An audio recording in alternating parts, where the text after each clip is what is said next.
ఖర్చు లేదు, పట్టా ఇవ్వండి. మిగిలిన వాళ్ళకు కూడా కొద్ది కొద్ది స్థలం ఇవ్వండి, అది కూడా మీకు ఇబ్బంది లేదు. ఇందిరమ్మ ఇల్లు దశల వారీకి ఇవ్వండి, మీకు ఒకసారి బడ్జెట్ లేకపోతే.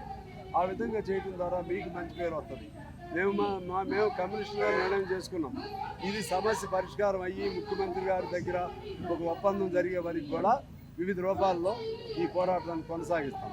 అంతేకాకుండా ఇప్పుడు పేదవాళ్ళు ఇల్లు వేసుకున్న చోట ఇప్పుడు అబ్దుల్లాపూర్ మెట్ ఉంది. అబ్దుల్లాపూర్ మెట్లో భూదాన భూములు కబ్జా గురి కాకుండా వేలాది మంది కమ్యూనిస్ట్ పార్టీ ఆధ్వర్యంలో, సిపిఐ ఆధ్వర్యంలో మా వాళ్ళు ఇల్లు వేశారు. వాళ్ళని ఇవాళ ముఖ్యమంత్రి గారికి ప్రత్యేకంగా విజ్ఞప్తి చేస్తున్నాం.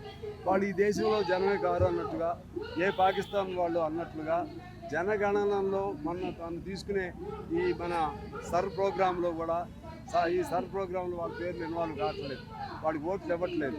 ఇటువంటి ఎక్కడెక్కడ ఉన్నాయో వాళ్ళందరూ కూడా గుర్తించుకుని మేము డిమాండ్ చేస్తున్నాం. ఖచ్చితంగా వాళ్ళకి అవకాశం ఇవ్వాలి. వాళ్ళకి మీరు స్థలం ఇవ్వట్లేదు, వాళ్ళు కబ్జా గురవుతున్న భూములకి అవ్వకుండా వాళ్ళు ఇల్లు వేసుకున్నారు. అందులో మా మీద కూడా కేసులు ఉన్నాయి, మా మీద కూడా రెండేసి కేసులు ఉన్నాయి, నా మీద, మా పల్లా వెంకటరెడ్డి గారి మీద, మా నాయకులందరి మీద.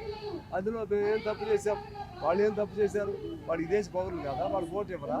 అందుకని ఈ అన్నింటినీ కూడా మాతో కూర్చుంటే, డిస్కషన్ కూర్చుంటే, చర్చ జరిగితే అన్నీ ఏమేమి జరుగుతుంది మీ దృష్టికి తీసుకొస్తాం.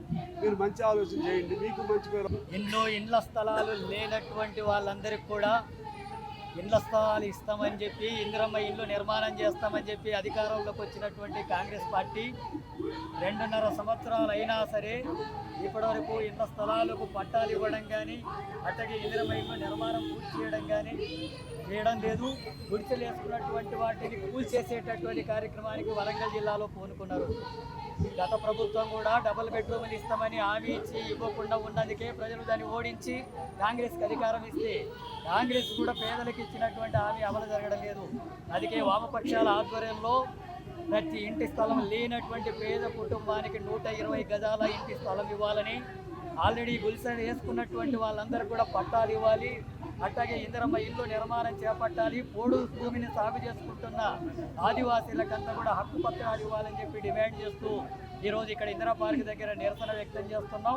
ఒకవేళ ప్రభుత్వం ఇప్పటికైనా సరే వామపక్షాలతో చర్చించి ఈ సమస్య పరిష్కారం కోసం చొరవ తీసుకోవాలని ముఖ్యమంత్రి రేవంత్ రెడ్డిని డిమాండ్ చేస్తున్నాం. ఆ రకంగా జరగకపోతే ఈ ఉద్యమం ఇంతటితో ఆగదు.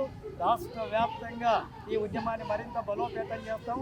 ఎక్కడెక్కడైతే పేదలకు ఇండ్ల స్థలాలు లేవో ఆ ప్రాంతాలంతా కూడా ప్రభుత్వ భూముల్లో గుడిసెలు వేస్తాం. గుడిసెలు వేసుకున్నటువంటి వాళ్ళకు పట్టాలు ఇచ్చేంత వరకు పోరాటాన్ని కొనసాగిస్తాం. ఇందిరమ్మ ఇండ్లు ఇచ్చేంత వరకు కూడా ఈ పోరాటం కొనసాగబోతుంది.